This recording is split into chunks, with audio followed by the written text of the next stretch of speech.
हर खानदान का एक राज होता है, मगर हमारे खानदान का राज हमारी नस्ल दर नस्ल बर्बादी की वजह बना। ये महज एक भूत की कहानी नहीं, एक जिंदा लानत की दस्तावेज है। ये वो सच्चाई है जिसे मैंने जानने की कोशिश की और अब वो मेरा पीछा करती है। अगर आप ये वीडियो देख रहे हैं तो समझ लीजिए अब ये आपकी कहानी भी बन चुकी है। शहरियार एक कामयाब नौजवान नावल निगार जो नफ्सियाती थ्रिलर लिखता है। उसके अपने माजी का एक सदमा है। जब वो छोटा था उसकी माँ की पुरस्रार मौत हो गई थी, जिसे खुदकुशी करार दिया गया। शहरियार को उसके बूढ़े और बीमार दादा हबीबुर रहमान का फोन आता है, जो अपने आबाई कस्बे कहोडाक में रहते हैं। दादा की आवाज में शदीद खौफ है। वो कहते हैं वो वापस आ गई है, वो मुझे मारने आई है, तुम्हें आना होगा।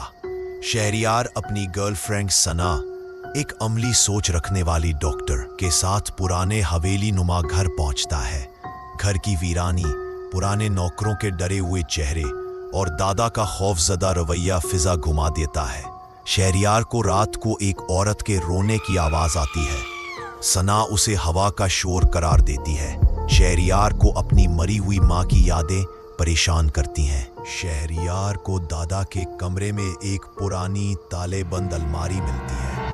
उसे खोलकर वो पुराने खुतूत, एक डायरी और एक सियाह और सफ़ेद फोटो जिसमें उसके दादा दादी और एक पुरासरार खूबसूरत औरत है, पाता है। डायरी से पता चलता है कि उसकी दादी फातिमा की मौत भी उसी घर में एक हादसे में हुई थी और वो पुरासरार औरत का नाम अनबरीन था। मलिक साहब गांव का मुअम्मर बुजुर्ग जो तारीख का अमीन है, वो अनबरीन की कहानी सुनाता है।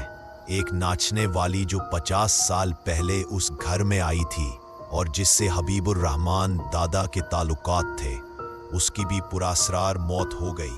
सना वो हर बात का मंतकी सबूत मांगती है। ये समझती है कि शहरियार का जहनी दबाव उसे हम का शिकार बना रहा है। रूहानी सरगर्मियां बढ़ना, चीजें गायब होना, दरवाजे खुद ब खुद खुलना, अनबरीन का नाम दीवारों पर लिखा नजर आना। एक रात शहरियार की वीडियो कॉल में सना के पीछे एक औरत का साया साफ नजर आता है। एक डरावनी रात के बाद हबीबुर रहमान को मुर्दा पाया जाता है। डॉक्टर दिल का दौरा बताता है, लेकिन उनके चेहरे पर जमी हुई हैरत और खौफ की वजह से कोई यकीन नहीं करता। शहरियार को अनबरीन की एक पुराना लव लेटर मिलता है जिसमें लिखा है, तुमने मुझे धोखा दिया, मैं तुम्हारी औलाद को तबाह करके रहूंगी। उसे एहसास होता है कि ये लानत उसके खानदान के हर मर्द को निशाना बना रही है। शहरियार को पता चलता है कि उसकी अपनी माँ की मौत भी हादसा नहीं थी, वो अनबरीन की रूह के हाथों मारे जाने वाली तीसरी नस्ल थी।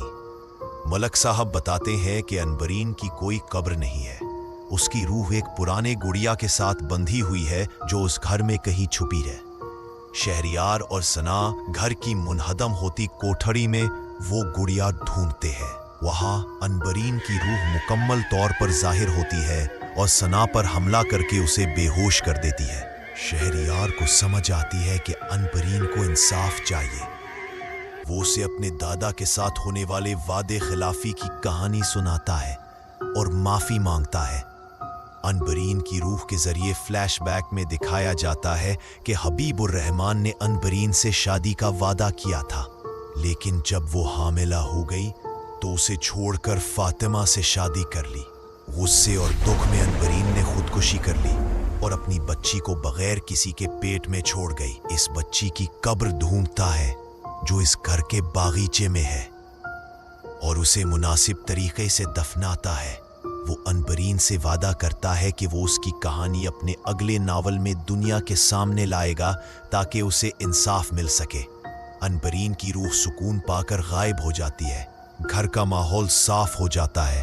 शहरियार और सेहतियाब सना घर से निकलते हैं, लेकिन जब वो कार में बैठते हैं, शहरियार की मोबाइल की स्क्रीन पर अचानक अनबरीन का चेहरा नजर आता है जो मुस्कुराता है। ये इशारा करता है कि रूह का कुछ हिस्सा शायद हमेशा के लिए उसके साथ ही रहेगा। ये कहानी एक इंसान के अंदर छुपे हुए खौफ, वारिसत में मिले गुनाहों और इंसाफ की तलाश का सफर था।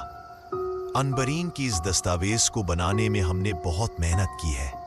हम आपसे दरखास्त करते हैं, अगर ये कहानी आपके दिल को छू गई है, अगर आपने इसके हर जज्बे को महसूस किया है, तो लाइक और सब्सक्राइब करके हमें सपोर्ट करें और घंटी बजाएं ताकि आप ऐसी ही पुरअतर कहानियों से महरूम ना रहें। वीडियो को लाइक करें और अपने हर उस दोस्त को शेयर करें जो इसाइने और गहरी कहानियों का दिलदादा है। कमेंट्स में जरूर बताएं कौन सा मंजर आपके दिल के करीब तरीन था। क्या शहरियार का फैसला दुरुस्त था? क्या आप अनबरीन के जज्बात समझ सकते हैं? और सबसे अहम सवाल, क्या आपने अपने घर में कभी किसी अनबरीन को महसूस किया है? आपके एक कमेंट, एक शेयर से ही ये कहानी जिंदा रहेगी। अगली पुरअसरार कहानी तक अपना और अपने प्यारों का ख्याल रखें, क्योंकि माजी शायद वाकई माजी नहीं होता।